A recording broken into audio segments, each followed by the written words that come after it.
আসসালামু আলাইকুম। শেয়ার বাজারে নতুন বিনিয়োগ করতে এসে আমরা প্রায় কিছু খটমটে ইংরেজি শব্দের মুখোমুখি হই।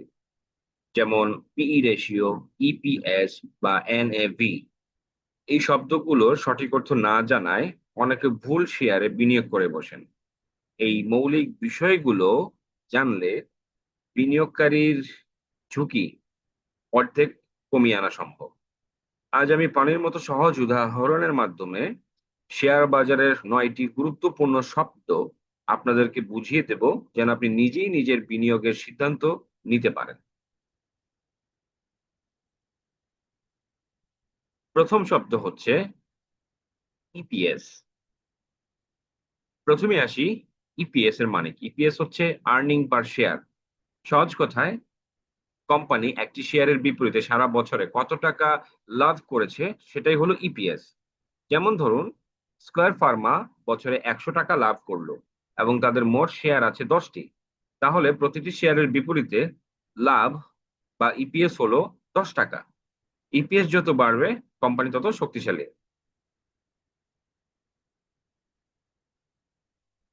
এরপর দ্বিতীয় যে শব্দটি হলো পিই রেশি দুঃখিত পিই রেশিও।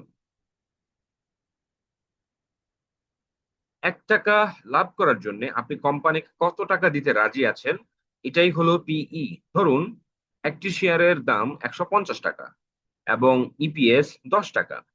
তাহলে এর পিই হলো ১৫ টাকা। অর্থাৎ ১ টাকা লাভের অংশীদার হতে আপনি ১৫ টাকা খরচ করছেন। কাজেই পিই যত কম হবে, আপনি তত কম ইনভেস্ট করে ইনকাম করতে পারছেন। সাধারণত ২০ পিই এর নিচে থাকলে সেটিকে মোটামুটি ভাবে নিরাপদ বিনিয়োগ ধরা হয়।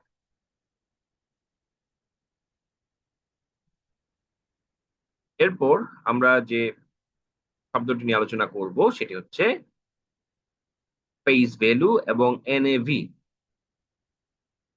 ফেস ভ্যালু হলো একটি শেয়ারের প্রাথমিক দাম। আমাদের দেশে সাধারণত শেয়ারের ফেস ভ্যালু ১০ টাকা হয়ে থাকে। অন্যদিকে এনএভি বা নেট অ্যাসেট ভ্যালু হলো কোম্পানির প্রকৃত সম্পদের মূল্য,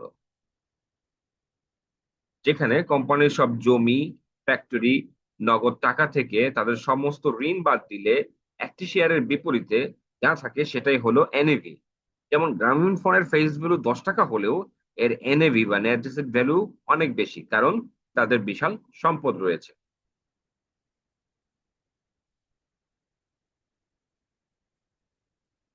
এরপর আমরা জানবো অথরাইজ এবং পেইড আপ ক্যাপিটাল।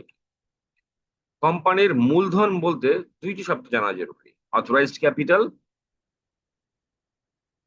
যার মানে হলো কোম্পানি আইনগতভাবে সর্বোচ্চ কত টাকা শেয়ার বাজারে ছাড়তে পারবে তার একটা সীমা। আর পেইড আপ ক্যাপিটাল হলো বিনিয়োগকারীরা শেয়ার কিনে কোম্পানিকে বর্তমানে মোট কত টাকা দিয়েছে সেটা। একটি সহজ উদাহরণ দেই। একটি বাসের ধারণ ক্ষমতা যদি ৪০ জন হয়, তবে এই ৪০ হলো অথরাইজড ক্যাপিটাল। কিন্তু বর্তমানে বাসটিতে যাত্রী আছে ৩০ জন, আর এই ৩০ হলো পেইড আপ ক্যাপিটাল।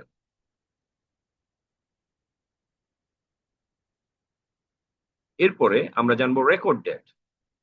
ডিভিডেন্ড বা লভ্যাংশ পেতে হলে আপনাকে এই তারিখটি বুঝতে হবে। অনেকে ভুল করে রেকর্ড ডেট এর পরের দিন শেয়ার কিনেন, কিন্তু সেদিন শেয়ার কিনলে আপনি ডিভিডেন্ড পাবেন না। আপনাকে শেয়ার কিনতে হবে রেকর্ড ডেট এর অন্তত একদিন আগে। কারণ এক্স ডেটে শেয়ার কিনলে রেকর্ড ডেটে আপনার পূর্ণ ডিটেইলস কোম্পানির ডাটাবেইজে থাকবে না, যার কারণে আপনি ডিভিডেন্ডটা পাবেন না। তাই ডিভিডেন্ড নিশ্চিত করতে সবসময় ক্যালেন্ডারের দিকে নজর রাখুন।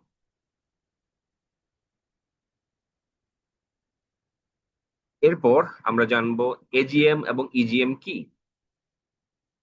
শেয়ার হোল্ডার হিসেবে আপনার মালিকানা জাহির করার জায়গা হলো এই সভাগুলো।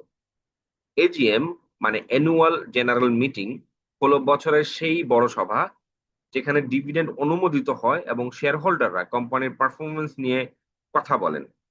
এবং এই সভাতেই অ্যানুয়াল রিপোর্ট গুলো পাবলিশ হয় এবং কোম্পানির ভবিষ্যৎ পরিকল্পনাগুলো বিস্তারিতভাবে তুলে ধরা হয়। আর ইজিএম হলো এক্সট্রা অর্ডিনারি জেনারেল মিটিং, যা বছরের যে কোনো সময় জরুরি প্রয়োজনে ডাকা বিশেষ সভা। যেমন বেক্সিমকো যদি হঠাৎ করে তাদের কোম্পানির নাম পরিবর্তন করতে চায় বা মূলধন বাড়াতে চায়, অথবা অন্য কোনো বিজনেস এক্সপানশনের ব্যাপারে সিদ্ধান্ত নিতে চায়, তবে তারা ইজিএম ডাকবে।